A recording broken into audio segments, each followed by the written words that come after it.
রমজান মাস মানে আত্মশুদ্ধি এবং ত্যাগের এক অনন্য মহিমা। মুমিন জীবনের রহমত, মাগফিরাত ও নাজাতের বার্তা নিয়ে আসা এই মাসটি যেমন ইবাদতের তেমনি ধৈর্যের। সারাদিন রোজার পর ইফতারের টেবিলে থাকে কতই না আয়োজন। ঘরোয়া খাবারের পাশাপাশি থাকে বাইরে থেকে কিনে আনা নানা পদের খাবার। তবে রোজার সময় বিভিন্ন অস্বাস্থ্যকর খাবার অথবা ভাজা পোড়া বেশি খেলে শারীরিক জটিলতা দেখা দিতে পারে। তাই এ সময় সুস্থ থেকে সবকটি রোজা রাখতে চাই সঠিক খাদ্যাভ্যাস। বিশেষ করে ইফতারে দীর্ঘ সময় পরে ভাজা পোড়া খেলে স্বাস্থ্যের ক্ষতি হয়। এ ধরনের খাবার অতিরিক্ত খেলে হৃদরোগ, স্ট্রোক, উচ্চ রক্তচাপ, টাইপ 2 ডায়াবেটিস এবং ওজন বৃদ্ধির ঝুঁকি বেড়ে যায়। ভাজা পোড়ার মধ্যে চিনি ও লবণ বেশি থাকায় রক্তের শর্করা এবং চাপ বাড়ে। আবার এতে রং এবং কেমিক্যাল থাকলে ক্যান্সারের ঝুঁকিও বেড়ে যায়। এছাড়াও ডুবো তেলের খাবারে স্যাচুরেটেড ও ট্রান্সফ্যাট বেশি থাকার কারণে হজমের সমস্যা, বুক জ্বালা ও শারীরিক দুর্বলতা দেখা দিতে পারে।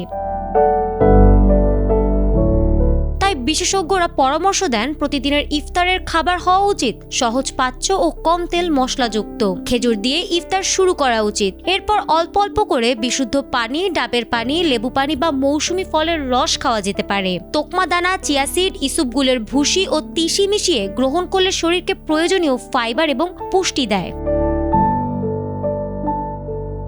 ভাজা পোড়ার পরিবর্তে অঙ্কুরিত ছোলা, শসা, টমেটো, লেবু এবং কাঁচা রসুন মিশিয়ে সালাদ তৈরি করা। ডালের সঙ্গে মুরগি মিশিয়ে কম মশলা দিয়ে হালিম রান্না করা যেতে পারে। টক দই, হালকা স্যুপ, ভাজা না করা সবজি এবং কম চর্বিযুক্ত প্রোটিনের খাবার শরীর সুস্থ রাখতে সাহায্য করে। এই খাদ্যাভ্যাস স্বাস্থ্যকর রোজা পালনের ক্ষেত্রে অত্যন্ত কার্যকর।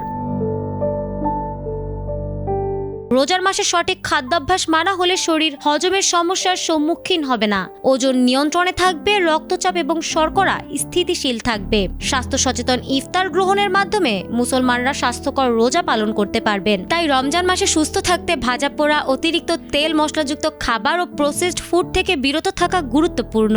স্বাস্থ্যকর খাদ্যাভ্যাস নিশ্চিত করলে রোজা শুধু ধর্মীয় নয়, স্বাস্থ্যকর অভিজ্ঞতাও হয়ে ওঠে। ফারহানা হক, ATN বাংলা।